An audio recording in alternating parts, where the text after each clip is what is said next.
Hayyee daawwattoota keenya akkam jirtu kuni Horn Conversationidha. Horn Conversationiin akkuma beektu bakka itti hayyoonnii fi namoonni siyaasaa dhiyaatanitti yaada isaanii kennatanidha. Har'a keessummaa addaa tokko isiniif qabannee dhiyaanneerra. Keessummaan keenya har'a obbo Taayyee Danda'aa Araddooti. Obbo Taayyeen akkuma hundi keessanuu beektanii umurii ijoollummaatti kaasee nama qabsoo Oromoo keessatti yeroo baay'ee turedha.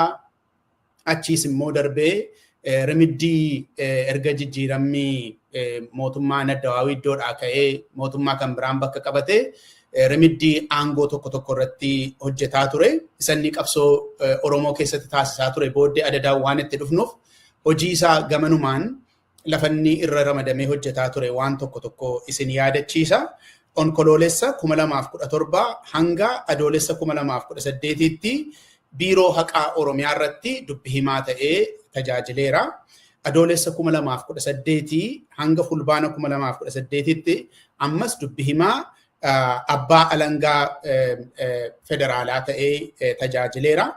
Onkoloolessa 2018 hamma fulbaana 2021tti immoo waajjira ODP paartii isa booddee biltsiginnaa ta'ee yookaan immoo PP ta'ee dubbi himaa ta'ee tajaajileera. Achirrattis onkoloolessa 2021 irraa kaasee hanga muddee 2023tti immoo ministeer deetaa ministeera nagaa damee dhimma ijaarsa biyyaa fi waliigaltee biyyaalessaarraa tajaajilaa tureera. Hamma aangoo sana waldhabdeedhaan gadhiisee hidhamee mana hidhaa seenutti jireenya obbo Taayyee isa kaan booddee gaaffiif deebiidhaan waan uwwisa kenninuu fi hammanumaan yoon Taayyee beeksise hin ga'a jedheetan yaada. Taayyee baga nagaadhaan gara Horn Conversation dhufte. Hayyee isinis baga nagaan nu eegdanii naaf feeruu keessaniif illee galatooma. Baay'ee gaarii galatoomi Taayyee. Mee akkuma seensaaf ta'uu fi ati gaa biyya jirta. Biyyuma sanatti waan baay'ee dabarsite. Biyyi maal keessa jirti? Mee akkamittiin jira biyyi Taayyee dimshaashumatti?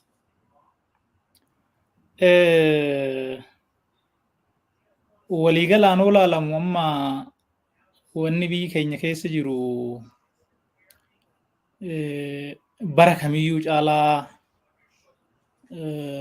bara hamaadha jedhamee ilaalamuu danda'a.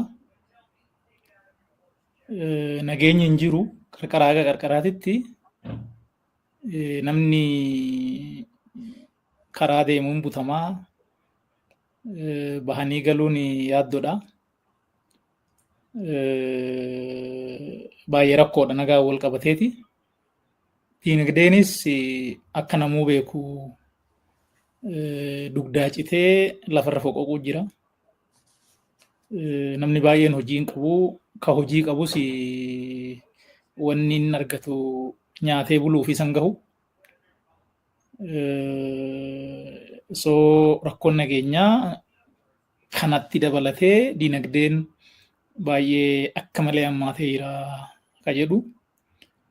Hundaa ol ammoo wanni amma hannaa wal qabatu kun gaafa adda waa'ee sanuu hanni jiraa wanni sun rakkoodha jedhamee qabsoon godhame. Amma wanni sun dachaa 5 dachaa 6 ol dabalee hanna wanni jedhamu kuni waan seeraan tumamee akka raawwatamu gubbaadhaa qajeelfamni kennamee fakkaata jechuudha. Bakki hanni hin jirre hin jiru hin dhokfamu hin hatama. So dimokiraasiin bulchiinsi haqi gaafa adwaa'ii san caala duubatti mucucaatee rakkoo keessa jira biyyi kuni. Waliigalatti roorroonis gadadoonis kaleessa caalaa hammaateeti jechuudha ka jiru har'a. Baay'ee gaarii akkuma seensaaf nuu ta'uu fi gadi fageenya isaa booddee si gaafachuun koon of waan tokko fakkeenya fudhadhee.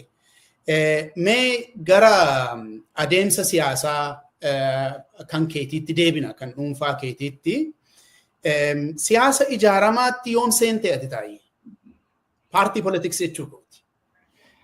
Paartii poolitiksii hafuura isaa kan dhaqqabee gaafa haayiskuulii jirru barri suni bara 1992 akka lakkoofsa Itoophiyaatitti yeroo bosonni Baalee faa Gujii faa gubatu suni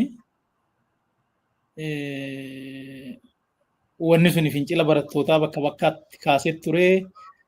Nus ijoolleen nu biraa yuunivarsiitii galan jiru hangaafas kutaa 11. So gaafas irraa kaaneeti roorroon kun uummata keenya irratti hamaadha. So abaa'oo jalatti gurmoofnee abaa'oodhaanuu quba waliin qabnu garuu ofumaa gurmoofnee haa barbaadnu jennee haayiskuulitti gurmaa'uu jalqabnee jechuudha ijoollee wajjin. Wanni suni 2013 fincilli barattootaa yuunivarsiitii Finfinnee irraa ka'ellee turee jira. Oromiyaa keessa bakka bal'aatti rakkoo geechise. Barataa Simee Tarrafaan jedhamu kan Maqaleetti ajjeefame tokkollee jira. Sunis xiiqii nutti uumee isa wajjin wal qabatee gurmaa'ina sana tokko jajjabeessaatuma itti dhufne. 94 immoo yuunivarsiitii Finfinneen seenee gaafan dhufee yuunivarsiitii dhufuu ijoollee waan kana gugurmeessan achi jiru. Jennataan Aciisuu Alamaayyoo Garbaafaa namni jedhaman turanii jiru. Namni baay'eedha gaafas yaa namni garii nama biyya keessa waan jiruufu maqaa dhadha'uun gaarii miti. So ani bakka bu'aa barattoota fireeshii ta'eetiin koree dallaa keessatti ijaaramee akkasumatti keessa deemaa dhannee bara 1996 ammoo yeroo dhimma jijjiirama magaalaa Finfinneetiin wal qabatee Finfinneen Adaamaa dhaqxu gaafa jedhaman san achumatti gurmaa'ina keenyaan fincilli ka'ee fincila sanii wal qabatee hidhamnee achi booda immoo hidhaa ji'a tokko turree gaafa baanu ijoollee nama 42 ijaareetan mataa kiyyaan qabsoo adda bilisummaa Oromoo dabalamuuf fuudhee gara bahaa kana deemee ture. So wanni achi dhannee akka yaannetti hin taane achi booda gara hidhaa dhufnee akkanatti seennee jechuudha. Baay'ee gaarii. Maaliif murteessite adda bilisummaa Oromoo seenuu? Guyyaa suni wanni nuyi dhageeffannu sirbi jira. Sirba waan qabsoo Oromoo kana leellisan. Eebbisaa Addunyaa faan dhaggeeffannaa, Umar Suleemaan faan dhaggeeffannaa, Ilfinesh Qannoo faan dhaggeeffannaa. Wanni suni miira dargaggummaatiinis walitti dabalamee ammoo wanni qe'eetti arginus bilisummaan hin jiru. Akka fedhan deemuun, akka fedhan dubbachuun rakkina ture. Ijoolleen nuyi hiriyoonni nu yuunivarsiitiidhaa qabnus rakkina Oromoo irra jiru waan arganiif warri Finfinnee fa'aa dhaqanii keessa deemanii hidhaa Oromoo irra gahuu, ajjecha Oromoo irra gahuu, saamicha Oromoo irra gahuu kana warri nutti himan jiru. Addi bilisummaa Oromoo immoo roorroo kana falmaa jira. So qaama roorroo kana falmu ta'uutu nurra jireenya karaa kanaan murteessine jechuudha. Galatoomi taayi. Mee egaa gaafa gara bahaa deemtu sanas hin hidhamtee hidhaatti baay'ee deddeebitee seenaa kee gabaabinaan BBC Afaan Oromoo bitootessa 2024 maxxansee nu dubbisiiseera. Yennaan dogoggoruu baadhe marsaa duraa akkuma bara 1996 hidhamtee akka lakkoofsa Awurooppaatti jechuu kooti. Taanee 2011 yeroo lammaffaadhaaf 2001 yeroo lammaffaadhaaf irra deebitee hidhamtee marsaa sadaffaa erga OPDO seentee 2018 irra deebitee hidhamtee marsaa arfaffaa arfeessoo immoo erga biltsiginnaadhaan wal dhabdee ammas deebitee hidhamtee mana hidhaatti marsaa 4 deddeebitee immoo dogoggoreera jechuun kana caalaa jira. Lakkoofsi dura kaafte suni 96 suni fi 2001 suni akka lakkoofsa Itoophiyaati. Kun yaa kala lakkoofsa Awurooppaati kakaaftu 2018 2023 kanan dura sii kaase kan Yuunivarsiitii Finfinneetitti sababa magaalaa Finfinnee jijjiiramuu irraa ka'ee fincila gooneen ka ji'a tokko hidhamne jira. Isa wabiidhaan baaneet sanbooda kan nama gurmeessinee deemne hidhaan afran isa booda jechuudha. Suni akka shanaffaatti ilaaluu hin danda'ama. Magatiis guddaan qabu. 99 hidhaadha waggaan bahee 7 hidhameen ture fincilli wayii yuunivarsiitii keessatti ka'e. Suni waan amma lakkaa'amtuu miti. So afran suni akkasumatti qabame gaaruma. Tole. Baay'ee deddeebite jechuudhaafini mana hidhaatti manni hidhaa keessumatti haala biyya keenyaa keessatti wanta salphaa miti taayee waan beekamudha. Baraa baratti immoo tarii garagara ta'uu danda'a. Manni hidhaa biyya sanatti siif maali deddeebi'uu keerraan kan ka'e siif manni hidhaa waliif maali taayee? Namni jaalatee hidhamu hin jiru. Manni hidhaa bakka namni filatus miti. Keessattuu immoo manni hidhaa Itoophiyaa keessa jiru waan keessi isaa mijataatii miti. Mirgaan wal qabatee waanuma ammaa fedhii bu'uuratiin wal qabatee akka malee waan ulfaataadha. So nama baay'ee achi keessatti yaala dhabuudhaan maal ta'uudhaan nu biraa hiriyoonni keenya dhaanamuudhaan kan lubbuun darbe jira. Alamaayyoo Garbaa duratti siin jedhe 2098 akka Itoophiyaatitti akka Faranjiititti jijjiiruu hin dandeecha. Siree irra odoo ciisuu rasaasaan dhahamee achi immoo mana yaalaa dhaqee handhaame miila kana waan ta'eef du'ee hin beeknu achuma du'e. Gaaddisa Arbaasaa kan jedhamu injiinaringii waggaa 5ffaa 5 kiiloo ka ture numa biraa du'e. Ka duddaa cite reeba keessatti baay'ee jira. So kun hunduu achi keessatti hin laalta. Mana hidhaa afran kana keessaa gaafa duraa dhaddacha 5ffaa jedhamutu ture. Dhaddacha 5ffaa kana nama Lu'uul Gabra Maariyaam jedhamu daanyaan gedduu. So keezii warra abaa'oo ta'ee isuman laala hunduma. Namni kun akkaataan inni dubbii itti laalu hin dedheeressa. Ragaa malee sitti muru garuu keezii kee hin dheeressa. Yoo warri tikaa waggaa 10 si hidhuu barbaade beellamumaan waggaa 10 turte jechuudha. Ragaa sobaa nama qindeessuun hin turre. Beellamuma sit dheeressuu gaafa haga tikisii murteesse fixxe bilisa siin jedhan. Waggaa 10 6 7 fixxe bahi siin jedhan. Jechuun bilisaa bahi siin jedhu. Garuu waggaa 10 hidhamuu jechuun amokkoroo waan jedhanii jira san wajjin wanni sun hidhaa waggaa 15. Gaafa jalqabaa santu ture jechuudha. Marsaa lammaffaa gaafan deebi'u ammoo maaltu ture? Argitee waan kanarratti peeperii eebbaa kanarratti hin barreessine. Nama waggaa 10 waggaa 5 waggaa 9 hidhanii bilisa hidhaniin kuni erga jiruun isaa badee booda erga hamileen isaa cabee booda ammoo ati bilisa jechuun maalinni qabeenyaallee hin kaffalamne beenyaatti dhiisiti tiraanispoortii ittiin galullee ani hin kennamne erga maatiin isaa faca'e ka jedhu kuni muuxannoo biyya biraatii wajjin wal qabsiisee waraqaa eebbaa kiyya achirratti hin barreesse. I don't know saniif ta'uu dhabu gaafa lammata deebi'u maal godhanii adeemsi ariifataa ture.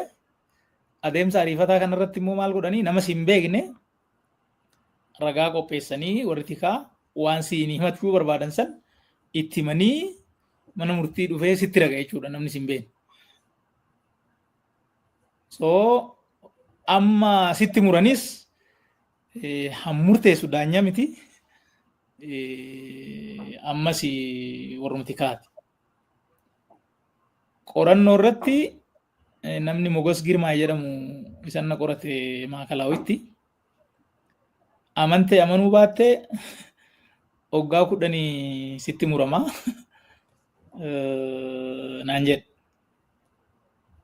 Kissiin natti baname. Qoratu siin jedha. Qorataa poolisiin naan jedha.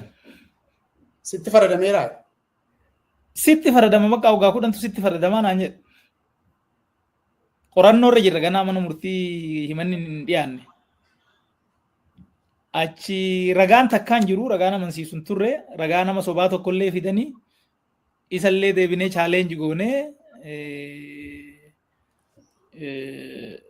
akka amansiisaan tahin wanni hubatamaa ture. Haa ta'u waggaa 10 san natti mure manni murtii. Olanii yaddee natti mirkaneessa. Sabbariin dhaqee natti mirkaneessa. Maal jennaan waan badiin jiruuf odoon ta'in namni kun hagana hidhamuu qabaa jedhee waa warri murteesseef akkasitti. Wanni gaariin garuu maali? Gaafa san yoo ati balleessite jedhanii si shakkan si malee namni fira kee nagayyuu gaafatu hin jiru. Namuun tokko haateetitti namni bu'u hin jiru. Obboleessa keetitti namni bu'u hin jiru. Hiriyaa keetitti namni bu'u hin jiru. Namni akka fedhe dhufee si gaafata. Abbaa balleesse jedhanii yaadan san yookaan abbaa dhimma irraa qaban san qofa irratti xiyyeeffannoon ture.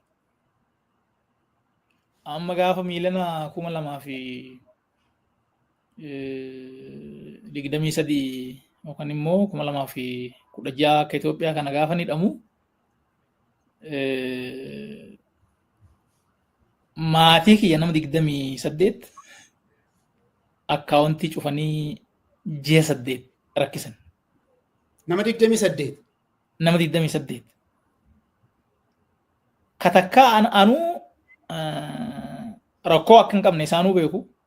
Hannaan wal qabatee wanni irratti wal lollee wachi irratti booda laaluun akkuma jiru ta'ee jechuu kiyya. Qorannoon an qabamee 7 dhume. Qorannoo waajjira poolisii. Namni kuni hannaa wajji wal qabatee rakkoo keessa hin jiru, rakkoon itti hin jiru ka jedhu poolisiin fixe.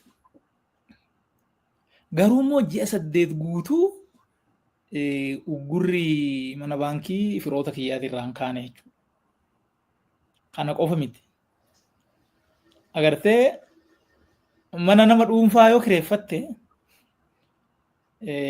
yoo xiqqaate ji'a 3 si kennan kiraa agaatiin mana biraa barbaaddatutti.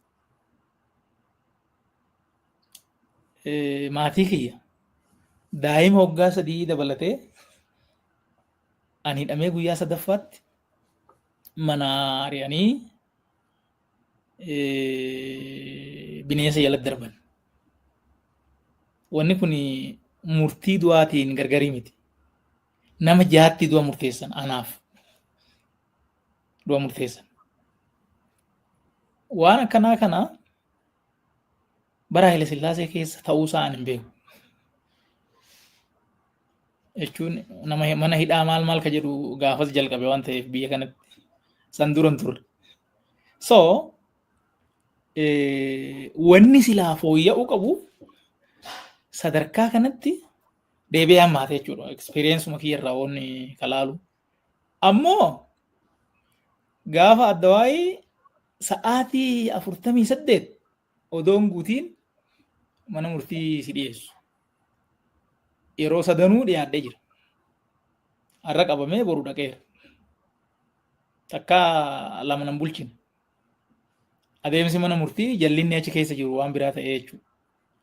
Piroosesii siraa heeran taa'e san hin kabaju. Kun ji'a 5 odoo mana murtiitiin wallan agarsiisiin ukkaamsee na kaa'e. Ammoo lafti fagaatee